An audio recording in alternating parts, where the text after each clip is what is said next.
Halo sahabat Cibesain, agar tidak ketinggalan video-video selanjutnya, jangan lupa sebelum nonton video ini untuk subscribe dan tekan tombol loncengnya. Assalamualaikum warahmatullahi wabarakatuh. Halo adik-adik, kembali lagi dengan Kak JJ di pembelajaran kelas 5. Kali ini kita akan belajar tema 1, subtema 1, pembelajaran 1 mengenai organ gerak hewan. Perhatikan gambar berikut ini. Jadi, hari Minggu adalah hari libur sekolah. Tetapi, kalau menurut Edo, hari Minggu tidak dapat dilewatkan begitu saja. Harus ada kegiatan yang bermanfaat. Mulai dari berlatih bersama Benny berenang, kemudian menemani Lani membeli buku, ataupun pergi ke kandang kelinci. Nah, hari Minggu ini Edo memilih untuk pergi ke kandang kelinci milik Pak Rudi, yaitu tetangga Edo. Jadi, pada saat Edo pergi ke rumahnya Pak Rudi sedang berada di serambi belakang rumah dekat kandang kelinci. Serambi itu terbuka dan terlihat pemandangan yang sangat luas, dan terlihat pula kelinci yang sedang melompat-lompat. Kata Pak Rudi melihat Edo, "Kamu terlihat senang sekali, Edo."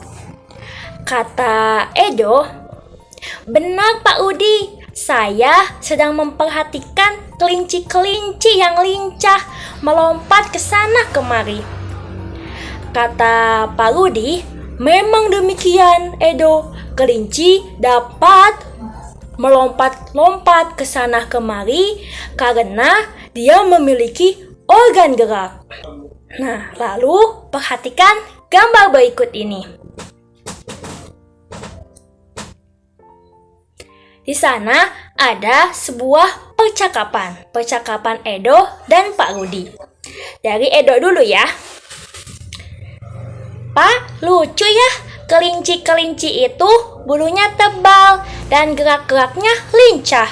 Kenapa kelinci bisa meloncat dan berlari dengan lincah seperti itu ya, Pak?" Kata Pak Rudi, "Benar, kelinci dapat bergerak lincah karena didukung oleh organ-organ geraknya. Pada dasarnya, organ gerak kelinci serta hewan lainnya hampir sama dengan organ gerak manusia."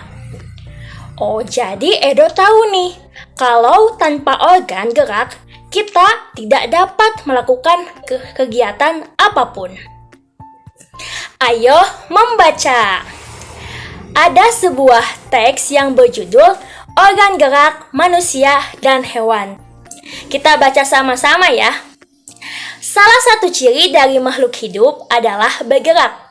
Secara umum, gerak dapat diartikan berpindah tempat atau perubahan posisi sebagian atau seluruh bagian dari tubuh. Makhluk hidup akan bergerak apabila ada rangsangan yang mengenai sebagian atau seluruh bagian tubuhnya. Gerak pada manusia dan hewan menggunakan organ gerak yang tersusun dalam sistem gerak. Organ gerak berguna untuk berjalan, berlari, melompat, meloncat, memegang, menggali, memanjat, berenang, dan sebagainya. Organ gerak pada hewan dan manusia memiliki kesamaan. Alat-alat gerak yang digunakan pada manusia dan hewan ada dua macam, yaitu alat gerak pasif berupa tulang dan alat gerak aktif berupa otot. Kedua alat gerak ini akan bekerja sama dalam melakukan pergerakan. Kerjasama antara kedua alat gerak tersebut membentuk suatu sistem yang disebut sistem gerak. Tulang disebut alat gerak pasif karena tulang tidak dapat bergerak dengan sendirinya tanpa adanya alat gerak aktif yang mempengaruhi tulang. Maka, tulang-tulang pada manusia dan hewan akan diam dan tidak dapat membentuk alat pergerakan yang sesungguhnya. Walaupun merupakan alat gerak pasif, akan tetapi tulang mempunyai peranan yang besar dalam sistem gerak manusia dan hewan. Otot disebut alat gerak aktif karena otot memiliki suatu senyawa kimia yang membuatnya dapat bergerak. Pada saat otot yang menempel pada tubuh bergerak, otot tersebut akan membuat tulang bergerak. Ayo berlatih. Dari teks yang berjudul Organ Gerak Manusia dan Hewan, di sana terdiri atas 5 paragraf. Dari 5 paragraf itu, setiap paragrafnya memiliki ide pokok. Apa itu ide pokok? Ide pokok adalah gagasan yang menjadi dasar sebuah paragraf. Ide pokok disajikan dalam bentuk kalimat utama. Sebagai contoh adalah paragraf pertama. Ide pokoknya adalah salah satu ciri dari makhluk hidup adalah bergerak.